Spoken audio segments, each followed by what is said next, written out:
আসসালামু আলাইকুম, কেমন আছেন বন্ধুরা? চলে আসলাম নতুন একটা ভিডিও নিয়ে। এবার আমি যখন গ্রামে গিয়েছিলাম, গ্রামের থেকে আসার সময় সুন্দর একটা চিতই পিঠা বানানোর জন্য একটা খাস নিয়ে আসছি। আমাদের গ্রামের ভাষায় এটাকে খাস বলে। এক এক দেশে এক একটা ভাষায়, কোনো দেশে খোলা বলে, কোনো দেশে সাজ বলে, আমরা খাস বলি। তো আমি চিতই পিঠা খাওয়ার জন্য এবার খাসটা নিয়ে আসছি। তো এর আগে আমি যতগুলা মাটির খোলা কিনে আনছি এই চিতই পিঠা খাওয়ার জন্য, গ্যাসের চুলায় দেওয়ার সাথে সাথে ঠাস করে ফুটে যায়। তো এরকম করে আমি 4-5টা খোলা নষ্ট করছি, কিন্তু আমি পিঠা ভালো করে বানিয়ে খাইতে পারি নাই। তো একদিন রাস্তায় যেই খালা পিঠা বানায়, ওনার কাছে গিয়ে আমি জিজ্ঞেস করলাম যে, খালা আপনার এই তো খোলা তো ফাটে না, আমার খোলাটা কেন ফেটে যায়, একটু বলেন তো। এই কথা বলার পরে খালা আমাকে একটা বুদ্ধি দিল। বলে যে, খালা প্রথমে আপনি এরকম খোলার ভিতরে একটা বালু নিয়ে ওই বালুর উপরে প্রথমে আপনি এই মাটির খোলাটা দিবেন, দেওয়ার পরে দেখবেন অনেকক্ষণ জ্বালাইবেন, জ্বালাইলে দেখবেন এই খোলাটা একদম টনটনে হয়ে যাবে, এটা জাল হয়ে আগুনের তাপ পাইয়ে দেখবেন একদম কালা হয়ে গেছে। তখন আপনি ঠিক আমাকে যেভাবে যেভাবে বলে দিছে আমি ঠিক সেভাবে এই যে পানিটা দিছি, একটু লবণের পানি দিয়ে মিক্সড করে আমি ওইটা খোলাটার ভিতরে নাড়া দিয়ে নিলাম আর কি, মুছে নিলাম। এখন আমি তেল দিয়ে দিলাম, একটু সরিষার তেল। তো সরিষার তেলটা দিছি পরে একদম মনে হচ্ছে হয়ে গেছে, একদম পুরা টকবগে হয়ে গেছে গরমে। তো সরিষার তেল দিয়ে আমি যেভাবে এটাকে বাড়াইয়ে নিলাম আর কি। তো ওই খালা আমাকে যেভাবে বুদ্ধিগুলো শিখাই দিছে, তার মাথায় অনেক বুদ্ধি, চিন্তা করেন। সে কিন্তু রাস্তায় পিঠা বানায়। আমি ওই রাস্তায় পিঠা বানানো খালার কাছ থেকে আমি এই বুদ্ধিটা শিখে আসছি যে বালুর ভিতরে রাইখে এইভাবে নিলে আপনার খোলাটা ফাটবে না, নষ্ট হবে না, পিঠাটা অনেক সুন্দর হবে।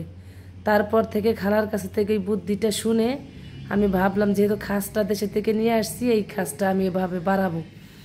তো এভাবেই দেখেন আমি তেল দিয়ে আস্তে আস্তে নাড়তেছি, আর তেলটা কিন্তু আস্তে আস্তে আস্তে আস্তে শুষে যাচ্ছে। এই যে মাটির খোলা তো শুষে যাচ্ছে। তো একদম আমার ভালো করে নাড়তে বলছে, বলে শুধু নাড়বেন, নেড়ে নেড়ে একদম তেলটা জানি পুরাটা খেয়ে ফেলে একদম। আর একদম একদম কটকটে গরম করবেন, যাতে কালো হয়ে যায়। এই যে দেখুন বন্ধুরা, একদম কালো হয়ে গেছে, পুড়ে গেছে মনে হচ্ছে। এখন এটার ভিতরে আমি পিঠা ভাজবো, দেখি কি অবস্থা হয়।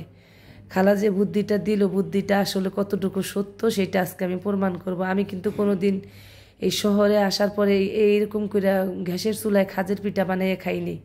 এই খাজ দিয়েই প্রথম আমার চিতই পিঠা বানানো। তো এর আগে যে আমি গোল খোলাগুলো কিনে আইনা বানাইছি, শুধু একখান করে হয়েছে। তো এখন একসাথে ছোট ছোট 5 পিস হবে। তো আমার কাছে কিন্তু এই সাজটা অনেক সুন্দর লাগছে, অনেক ভালো লাগতেছে আমার কাছে দেখতেও। তো আমি সেই খালার বুদ্ধি মতো এইভাবে এই করে নিলাম আর কি, বাড়াইয়া নিলাম, দেখি কি হয়। পিঠাগুলা কি আসলেই সুন্দর হয় নাকি।